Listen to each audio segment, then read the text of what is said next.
A hero who ends every fight with a single punch falls into a universe where gods bleed and planets break. Here, strength is not a blessing. It is a problem. A crack in reality that the universe itself cannot explain, and might not tolerate. The sky above Manhattan split open with a sound like reality tearing at the seams. Not a flashy portal. Not a glowing magic circle. Something deeper, uglier, like existence itself had been forced to glitch. On the SHIELD helicarrier, Agent Marcus Barlow dropped his coffee as every alarm on the command deck went from calm green to screaming red. Sirens wailed. Tactical screens flooded with warnings. Dimensional breach. Unknown energy signatures. Incoming hostiles. "Talk to me," Nick Fury growled, one eye fixed on the central monitor. "Breach 6 miles over Manhattan," an operator stammered. "Negative zone, confirmed. Annihilation wave incoming." And, something else. Barlow stared at the screen. The sky over New York was a wound of roiling darkness, and from it poured the annihilation wave. A living storm of insectoid soldiers, armor bristling with cosmic tech, wings beating in perfect, mechanical unison. At their center floated Annihilus himself, cosmic control rod blazing like a second sun, mandibles clicking in alien delight as he led his army toward the city.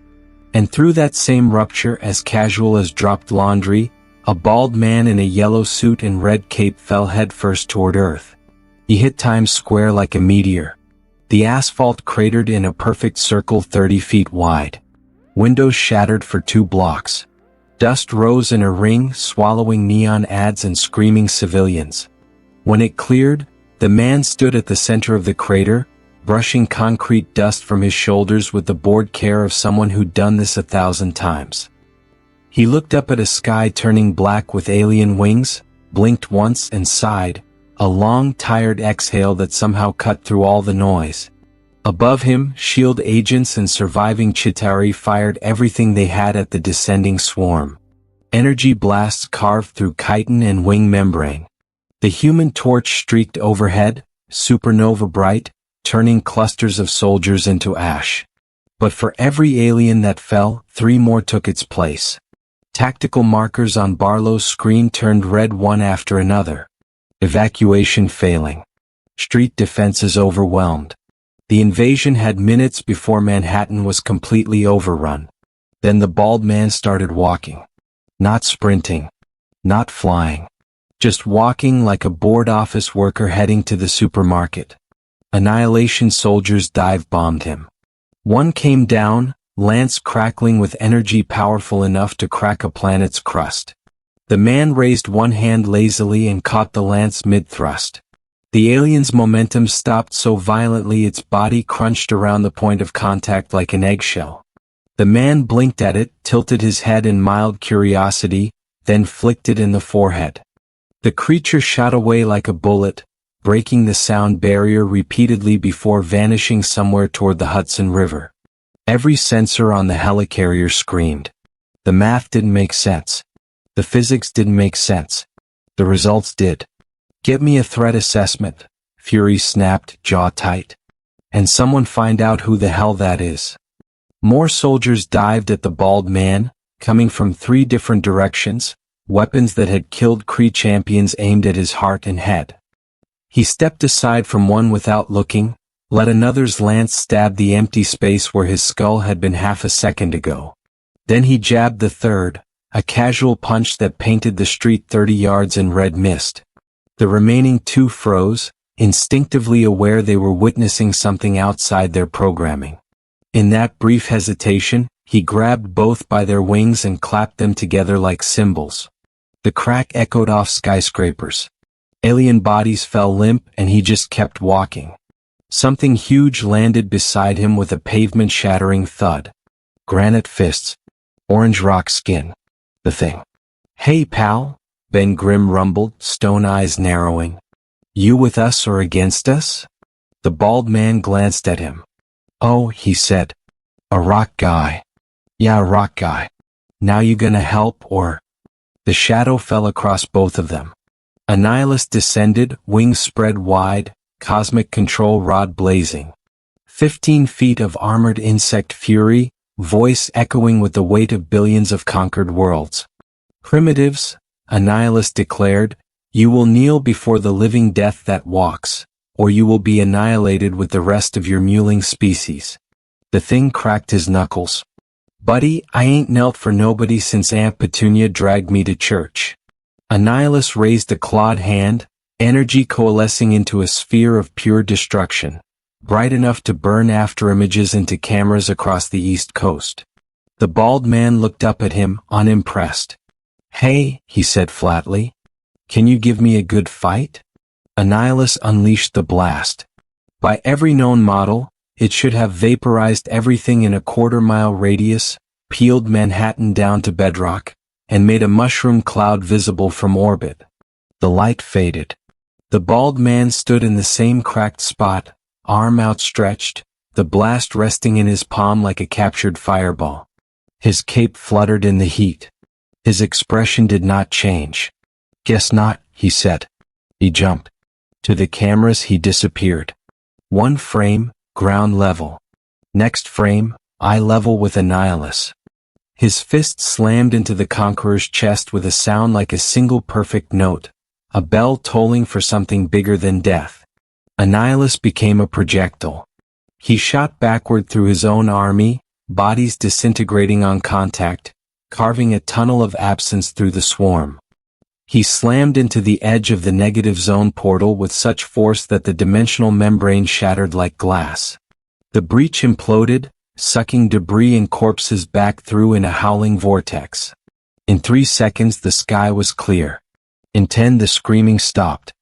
The bald man floated gently down to the street and landed next to the thing, who stared at him in horrified awe. Well, Ben said softly. That's new. The bald man looked around at the wreckage, the fires, the crushed bodies. Is this, he asked, a normal Tuesday for you guys?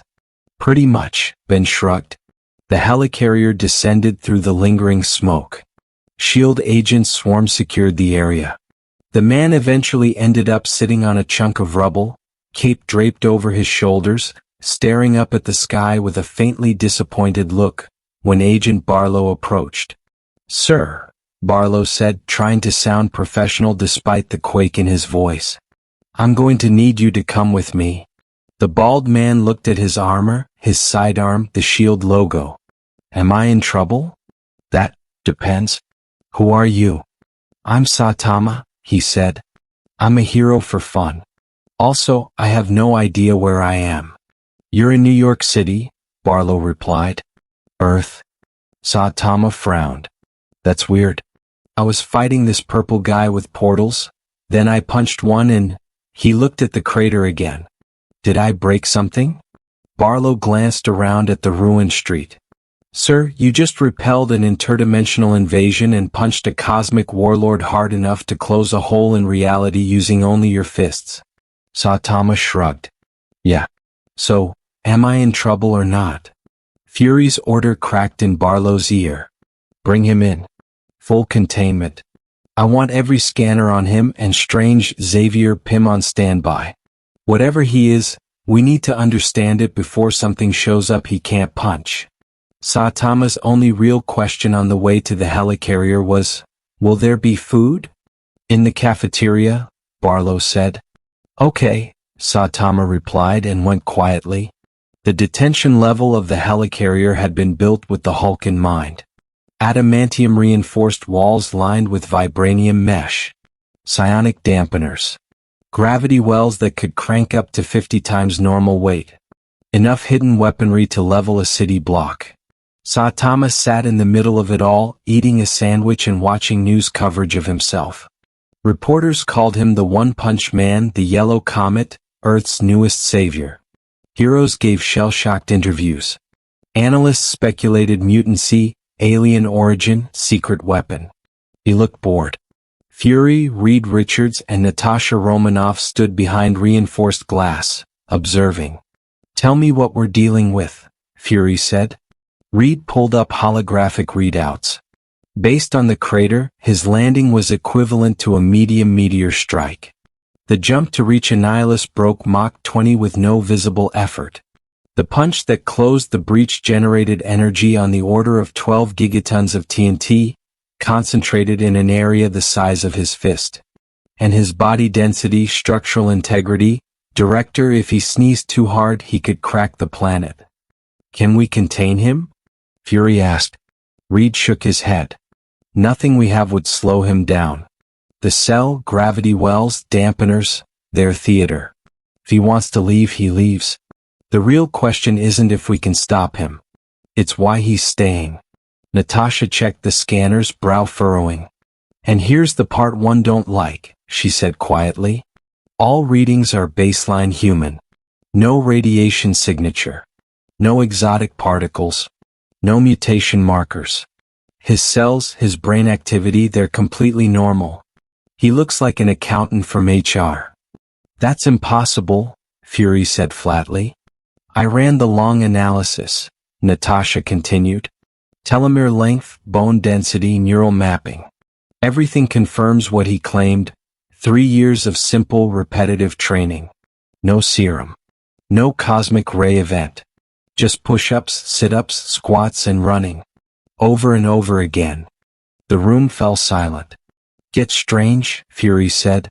If science says he's normal, I want to hear what magic says. Dr. Stephen Strange arrived in a swirl of golden light, cloak fluttering, expression already tight.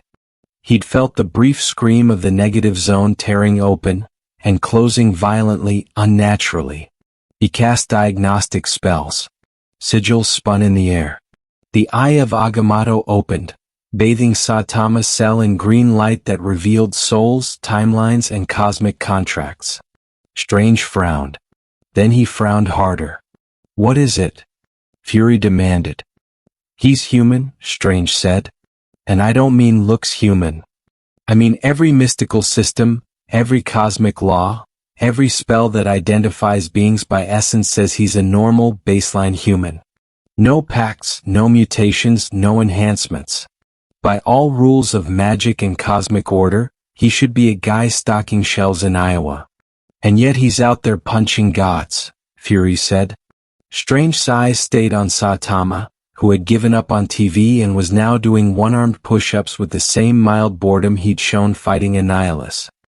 He doesn't fit, Strange said softly. The universe has rules. Magic demands sacrifice. Cosmic power demands a source. Mutations follow patterns. Even artifacts have lineages. He breaks all of that. It's like reality agreed to pretend he's normal, and the entire cosmos is in on the joke. Director, he's an error in the code of existence. And errors like that draw attention. What kind of attention? Barlow asked. The worst kind, Strange replied. From beings whose job is to keep reality consistent. He turned to Fury, all business again. Do not antagonize him. No torture tests. No limit-pushing experiments. Treat him like a guest, not a prisoner. If he stops cooperating, there's no version of this where we win. Inside the cell, Saitama finished his push-ups, did exactly 100 sit-ups, then stared at the blank wall like he was waiting for something that would never come. Fury made his choice fast. We can't hold him, he told the assembled command staff. We can't let him wander unsupervised either. So we do the third thing. We make him an ally. That's how Barlow found himself in the helicarrier cafeteria an hour later, sitting across from Saitama while the man annihilated a mountain of rice and chicken. SHIELD would like to offer you a consultant position, Barlow said. Room, food, access to resources while we figure out how to get you home. In exchange, if something shows up we can't handle, you help. Saitama kept eating. Do I have to wear a uniform? He mumbled. No. Do I have to follow orders? We'd prefer coordination, Barlow said. But technically no. You'd be an independent contractor. Saitama swallowed, considered it, then asked the only question that seemed to matter to him. Do you get a lot of strong monsters here? Barlow thought of Loki, Ultron, Thanos' advanced forces, the Chitauri, the Dark Elves. Yeah, he said. We do. For the first time since he'd landed, Saitama smiled. It was small, almost shy, but it had weight. Okay, he said. I'm in. 3 days later, the Avengers met him at their upstate facility. Steve Rogers waited in the center of the hangar, shield on his arm. Thor stood beside him, lightning humming faintly around his shoulders. Tony hovered nearby in the latest armor, repulsors primed but not hostile. Natasha lingered near an exit.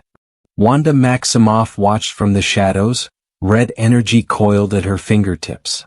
Saitama walked in wearing jeans, a hoodie, and the same expression he'd worn in the crater, vaguely inconvenienced. Hi, he said. Am I in trouble again? Steve stepped forward, hand outstretched. No. We just wanted to thank you. What you did in Manhattan saved a lot of people. Saitama shook his hand carefully, like he was afraid of crushing it. Wasn't a big deal, he said. The bug guy was pretty weak. Tony stared. You punched a nihilist through his own army and shut down a negative zone breach, he said. He's killed civilizations. That's your bar for weak. Saitama looked honestly puzzled. He went down in one punch. That's pretty weak. Thor stepped forward, eyes bright with battle hunger. Mortal, I am Thor Odinson, god of thunder. I have slain frost giants and fire demons, stood against the destroyer and lived. I would test your strength. Saitama said. Sure. But maybe outside? I don't want to break your building. They moved to the reinforced training yard, the one designed with the Hulk in mind. The Avengers formed a loose perimeter, half curious, half very afraid. Come at me with your full strength. Thor declared, lightning crackling. Hold nothing back. Saitama frowned. I don't really have a half-strength setting anymore, he said. Are you sure? I am a god. Thor roared. You cannot harm me. Saitama shrugged. Okay. He walked forward and threw a simple jab. Thor flew through 3 reinforced walls and carved a trench in the earth before stopping. For a moment no one spoke. The god of thunder slowly stood, armor cracked, beard singed. He picked up Mjolnir, roared, and flew at Saitama wrapped in storm fury, hammer swinging with enough force to topple cities. Saitama caught Mjolnir one-handed. The shockwave flattened trees outside the compound. The ground cracked. Thor strained against his own weapon and couldn't move it an inch. This is a nice hammer, Saitama said conversationally. Pretty heavy. He let go.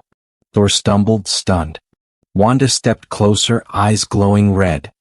I need to see your mind, she said. Please. I have to understand. Okay, Saitama said. She touched his consciousness and flinched.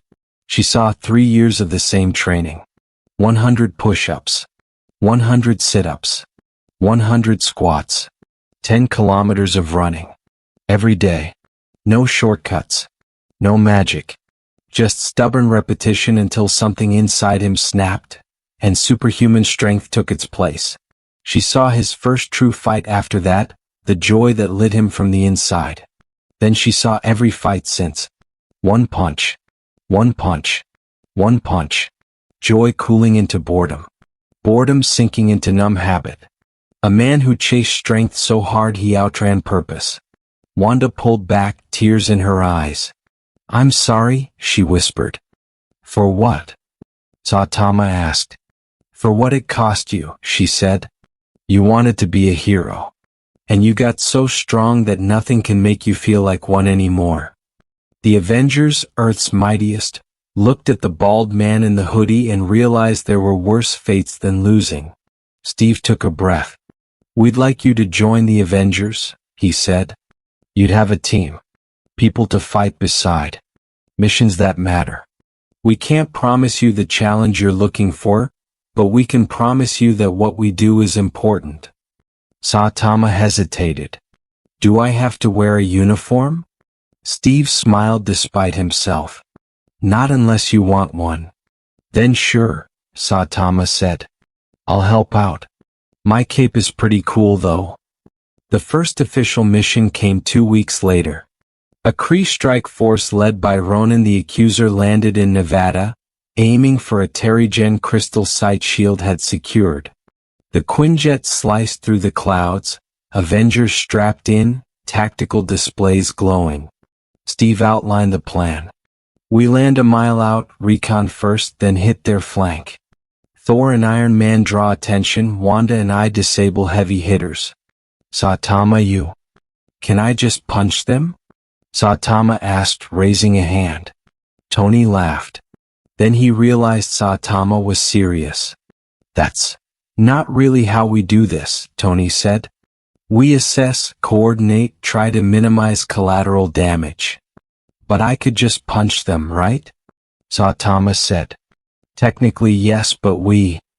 Okay, Saitama said. He got up, walked to the back of the Quinjet, and opened the hatch at 30,000 feet. Wind screamed through the cabin. The Avengers froze. I'll meet you there, he said and stepped out. He fell. Not flying. Not correcting his descent. Just falling, arms crossed, face bored, cape appearing around him midway down like an afterthought. He hit the desert like a comet. The shockwave was visible from orbit. When the dust settled, Saitama stood in a new crater directly in front of Ronan's command line. Kree soldiers gaped, weapons half-raised. Terran, Ronan boomed, armor gleaming, universal weapon crackling. You stand before Ronan the Accuser. Kneel and... Saitama looked up at him. Are you strong? I have burned rebellions from 1,000 worlds, Ronan snapped. I am strength incarnate. Cool, Saitama said. Let's fight then. Ronan brought his hammer down with enough power to flatten a tank. Saitama caught it with one hand exactly like Thor's. He sighed. Let me guess, he said. One punch. What? Saitama punched him. Ronan disappeared over the horizon. The remaining Kree stared for 3 long seconds, then dropped their weapons in perfect unison. The Quinjet landed minutes later to find Saitama sitting on a rock, watching SHIELD agents cuff shell-shocked soldiers. Status? Steve demanded. I punched the big guy and everyone else gave up, Saitama said. Was that bad? Tony looked at the crater, then at the terrain deformity that used to be Ronan. We spent all this time building protocols and strategies, he muttered. Turns out the real tactic was, drop bald guy on problem. Isn't that what we do? Saitama asked. Hit the bad guys until they stop? No one had an answer that didn't sound like, yes, but we take longer. The missions kept coming. A dragon crawled out of the savage land, 50 feet of scaled rage. Saitama flicked its forehead and it crashed unconscious into a mountain. Hydra tried to reanimate a celestial corpse in Siberia. Saitama jumped in, punched the colossal skull, and scattered divine remains across 3 time zones. The Masters of Evil raided the Baxter building. Saitama walked through them like someone parting a bead curtain, leaving unconscious villains in his wake. For almost everyone else, the pattern was depressing. Their battles were becoming cleanup jobs around Saitama's punchlines. Sam and Clint started focusing on evacuation and containment, openly calling missions with Saitama training days. Tony built scanner after scanner and got the same offensive result every time. Baseline human. Natasha and Steve tried to integrate Saitama into tactics more carefully, using his power at specific key points. Bruce watched from a distance, fascinated and quietly relieved that for once, he wasn't the scariest thing in the room. Thor remained troubled. He is wrong, the Asgardian said in a closed-door meeting Saitama wasn't invited to. Not evil. Not malicious. But wrong. Like a tear in the tapestry of fate. Heimdall cannot see his future. The Norns cannot weave his thread. To divine sight he is a blank. So what do we do? Steve asked. We pray nothing comes looking for him, Thor replied grimly. Because something will. Things that maintain the order he breaks. He didn't have to wait long. Doctor Strange appeared in Avengers Tower one evening, cloak agitated, the eye of Agamotto pulsing in unhealthy rhythm. "We have a problem," he announced. "The cosmic abstracts have noticed him." "Define abstracts," Tony said carefully.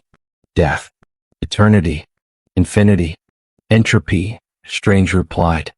"And above them, the living tribunal. I've been getting warnings. Saitama's existence violates fundamental constants. They see him as a paradox. Paradoxes get erased." Steve's jaw tightened. "You're talking about executing him?" "I'm talking about triage," Strange said. "If it's one man or the stability of reality, the math." "The hell with your math," Tony snapped. "We don't sacrifice people because some cosmic accountant doesn't like their existence. Tell that to something that can erase you from history with a thought," Strange said tiredly. "When the tribunal judges against someone, they don't just die. They never existed. And if it decides Saitama is too dangerous, nothing we do will change that." A quiet voice came from the doorway.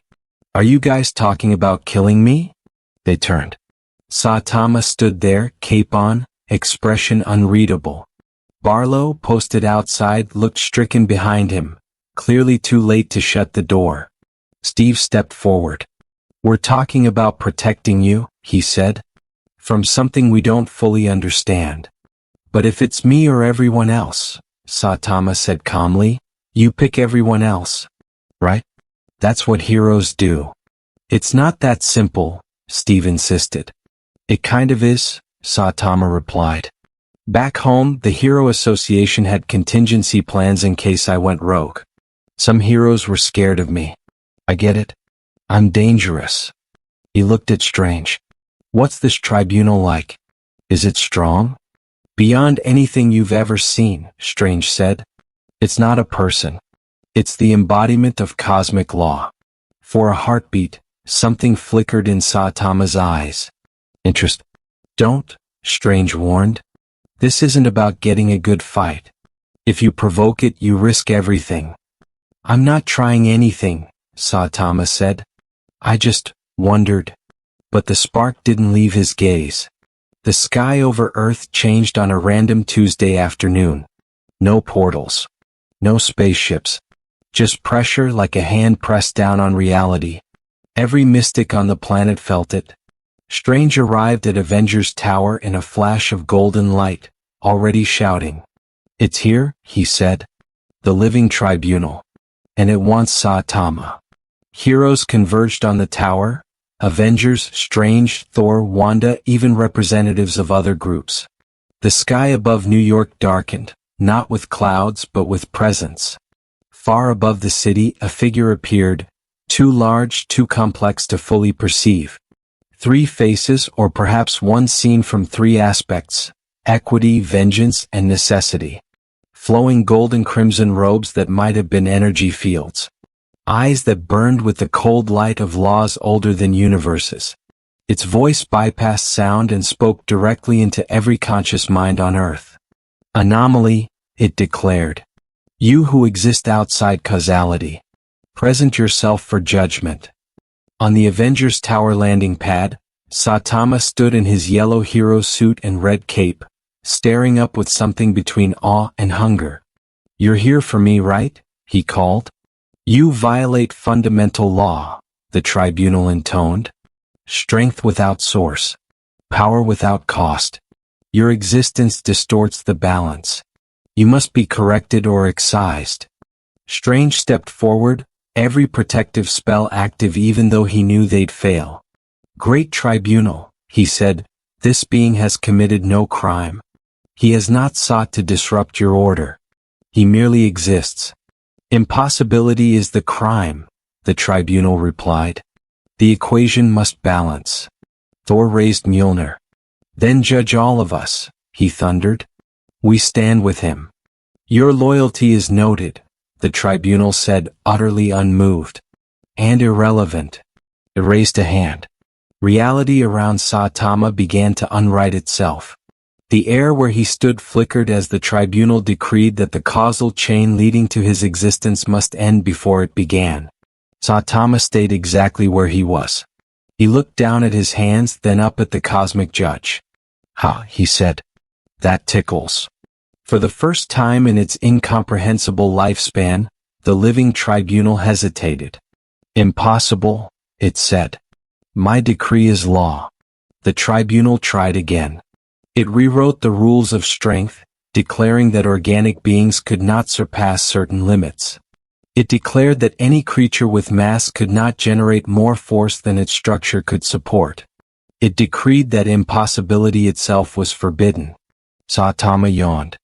"I guess I don't," he said. "Follow your rules." The tribunal's power surged. Laws unspooled like tangled code. It ordered his atoms to fly apart, canceled the strong nuclear force holding him together. It reversed his personal timeline, trying to undo his training, his growth, every fight that honed him. Saitama scratched his cheek. "Are you done?" he asked. "Because if you're judging me, you should at least try." Reality buckled. The sky cracked. Buildings groaned as the laws governing matter flickered. Heroes dropped to their knees. At the center of it all, the bald man in the cape did not move. "Okay," Saitama said when the onslaught paused. "My turn." He jumped. He didn't teleport. He didn't phase. He just jumped, so hard and so fast that he went from tower rooftop to cosmic altitude in less than a heartbeat. His fist met the tribunal's central face. For one silent instant, nothing existed but that impact. Knuckles and judgment, human and universal law colliding in a bubble where nothing else could be. Then the tribunal moved. Not voluntarily. It was pushed. Its titanic form was hurled back through space, robes flaring, faces wide with something new, shock. It righted itself thousands of miles away, eyes locked onto the impossible anomaly that had struck it. "You struck physically," it said. "Against cosmic law." "Yes," Saitama said. He hovered in the void through sheer refusal to fall. Cape rippling. "You were judging me. Seemed fair I judge you back. You're strong. Really strong. But..." The disappointment returned to his eyes like a familiar friend. "Not strong enough," he finished. "One punch. Just like always." "This is unprecedented," the tribunal said. "Unacceptable. Reality itself is at stake." "Then maybe reality should have sent more than one of you," Saitama replied. The tribunal went silent for a long, terrible moment, its three faces conferring beyond language. Around them, reality tried to heal the cracks their clash had made. "You are beyond judgment," it finally said. "Beyond law. Beyond the structures that maintain existence. You prove the system can fail." It studied him, all three aspects focused on one bored human in a cape. "And yet," it continued, "you do not abuse this power. You seek only challenge. Purpose. You are dangerous not in intent, but in fact." "So what now?" Saitama asked. "You keep trying to delete me, or do we call it even?" "Neither," the tribunal said. "The tribunal withdraws judgment. You may exist. But know this anomaly, you have drawn the attention of forces beyond even us. Older laws. Deeper beings. They will come. And when they do, your strength may not be enough." For the first time since he'd arrived in this universe, Saitama smiled like he meant it. "Good," he said. "Tell them to bring it."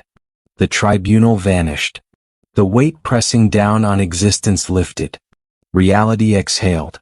The heroes below slowly got to their feet, staring at the speck in the sky drifting back toward the tower. Saitama landed on the rooftop. Strange approached him, eyes haunted. "Do you understand what you've just done?" the sorcerer asked. "I punched a big gold guy," Saitama said. "You showed the entire multiverse that the laws holding everything together can be broken by sheer strength," Strange said. "You've proven the system has cracks. Everything that depends on those laws, gods, demons, abstracts, is now terrified. You are the most important being in the multiverse. And not in a good way." Saitama frowned. "That sounds annoying," he said. But some of them might be really strong, right? Strong enough to actually fight. Strange closed his eyes, somewhere between despair and exhausted hysterical laughter. That's exactly what I was afraid of. Steve stepped forward, shield still in his hand. Then we deal with whatever comes, he said. Together. That's what we do. Cap's right, Tony said. His voice had lost its easy joking tone but held firm resolve. We've handled impossible before. This is just impossible with extra steps. We'll adapt. Saitama looked at them, these people who had every logical reason to push him away, to hand him over to cosmic law, and still chose to stand with him. Thanks, he said quietly. I know I'm kind of a pain to have around. Yeah, Clink called from the doorway, but you're our pain, cue ball. We'll make it work. The universe calmed down. Briefly. An enormous figure rose from the Pacific Ocean weeks later, so large it dwarfed mountains. A celestial, Arishem the Judge. Its presence warped tides, made tectonic plates groan. Its eyes blazed with the cold light of creator gods. The Eternals appeared at Avengers Tower in fear and urgency. Cersei explained in a rushing voice, the Celestials had seeded life on Earth. They'd returned to judge the experiment. But now, thanks to Saitama's existence, the anomaly, the violation of design, their verdict would likely be negative. Negative means extermination, Ikari said. The planet, the species, the entire experiment, erased. Saitama glanced out at the distant horizon where Arishem's head loomed over the curve of the Earth. So you're saying Earth dies because I'm here? He asked. Essentially yes, Cersei said. You disrupt the balance of their work. Saitama stood. His cape snapped into existence around his shoulders like it had been waiting. Okay, he said. I'll go talk to him. You cannot talk to a celestial, Ikari said. You cannot fight one either. They are beyond. People keep saying that, Saitama replied. And then I punch them and the problem stops. He stepped onto the balcony and jumped. He streaked across the sky like a yellow comet. The distance from New York to the Pacific vanished in seconds. Arishem's titanic form towered over the ocean, hand raised, judgment protocols already humming. Its thoughts boomed into every mind like a chorus of gods. Anomaly taints the experiment, it declared. Corruption of design. This world will be unmade. Saitama hovered at eye level with something big enough to crush continents by accident. No, he said. You don't get to destroy Earth because I exist. You got a problem with me? Fine. Judge me. But leave everyone else out of it. Separation is impossible, Arishem replied. Your presence permeates this sphere. The experiment has failed. Extermination commences. The Celestial's hand lowered, not physically but conceptually, pushing existence itself downward. The ocean heaved upward, bending around invisible pressure. The planet groaned. Saitama flew beneath the descending palm and pushed back. For the first time since he'd arrived, effort showed on his face. Muscles tensed. Jaw clenched. Sweat beaded on his forehead. The pressure increased. Arishem exerted more energy than it had used to seed entire star systems. Dimensional barriers strained. The sky over half the world darkened as physics tried to decide whose rules to follow. I said, Saitama growled, no. He pushed harder. The Celestial's fingers bent. Metal that had endured the birth of galaxies creaked under his grip. Arishem withdrew its hand, not voluntarily but because it had to. You match celestial might, Arishem said, a sliver of something like disbelief in its voice. Biological. Temporary. Impossible. I'm going to do more than match it, Saitama said. He pulled his fist back. I'm going to tell you Earth is off limits. He punched Arishem in the chest. The impact rang through the ocean, the mantle, the thin membrane of reality itself. The Celestial staggered, colossal form reeling. The others arrived then, 3 more giants of living metal and starfire, drawn by their brother's distress, Essen, Exitar, Tiamat. They surrounded Earth, instruments of cosmic judgment ready. Saitama looked from one to the other. Okay, he said, and there was genuine excitement in his voice now. Now we're getting somewhere. He blurred into motion, bouncing between celestials like a pinball from hell. Each strike dented armor that had never known damage. Each blow carried enough force to rewrite local physics. The ocean flashed to steam beneath them. Space twisted around the ferocity of the exchange. The Celestials fought back with beams that carved open dimensions, weapons that unmade stars. Every attack hit Saitama. None of it mattered. From the sanctum, Strange watched with other sorcerers, face ashen. He's winning, he whispered. He's actually beating multiple Celestials. Is that good? Wong asked. Strange didn't answer. There weren't words big enough. High over the Pacific, Saitama finally stopped, hovering in front of the 4 damaged giants. Last time, he said. His voice somehow echoed across dimensions. Earth is under my protection. You want to judge somebody, judge me. You want to erase something, try me. But you don't touch this planet. The Celestials communicated in thought frequencies older than light.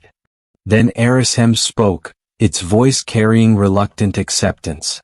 The experiment continues, it said. Under observation. You have proven superiority in this iteration, anomaly. But know this, there are layers beyond Celestials. Forces that make our power nothing. You have delayed judgment. Not prevented it. That's fine, Saitama said. When they show up I'll be here. For now. Earth stays. The Celestials vanished, slipping out of this reality like a bad memory. The ocean sagged back into place. Storms calmed. Saitama hovered alone for a moment, looking at the environmental damage, the invisible scars in spacetime he could somehow feel. He sighed. Still just one punch, he muttered. Months later, in a modest Brooklyn apartment S.H.I.E.L.D. had set up for him, Saitama did his routine. 100 push-ups. 100 sit-ups. 100 squats. 10 kilometers of running on a cheap treadmill that probably qualified as a war crime under UN guidelines. He didn't need the workout. His body had long since transcended the point where training mattered. But he did it anyway. It was an anchor. A way to remember the guy who'd started this with nothing but a tracksuit and a dream of being a hero. Agent Barlow watched from the doorway, pretending to check his tablet. Every report he wrote these days read like a blend of horror file and character study. Threat level, conceptual. Containment, impossible. Motivation, bored hero for fun. Sometimes, Barlow saw the way Saitama's eyes went distant after a mission, how quickly the thrill drained away after yet another impossible god folded in one strike. The bravest person he knew looked like a man who'd broken the game and didn't know how to enjoy it anymore. One evening they stood together on the roof, Brooklyn lights humming below, the sky above deceptively calm. You ever regret it? Barlow asked quietly. Getting this strong? Saitama leaned on the railing, staring at the stars. Sometimes, he admitted. Back home at least I had a discount grocery sale to chase. Here it's just bigger monsters. Same punches. He glanced at Barlow. But I met some good people. That's new. Below them, Steve, Tony, and Natasha were arguing over tactics for the next joint mission. Wanda sat near Strange on a bench, listening to him talk about wards they'd quietly wrapped around Saitama's apartment. Not to trap him, but to detect whatever might come looking. They weren't just allies anymore. They were something dangerously close to friends. You know the worst part? Strange had said earlier in a rare honest moment. He's not trying to be a threat. He's trying to belong. And the more we protect him, the bigger the target on all of us becomes. On the roof, Saitama straightened, stretching. Well, he said. If something else shows up, at least I won't be bored. And I've got people to stand with now. That's kind of nice. You're not scared? Barlow asked. Saitama thought about tribunal eyes full of law, celestial hands big enough to crush worlds, whispers of even older things turning their attention toward one stubborn human who refused to fit. "A little," he said.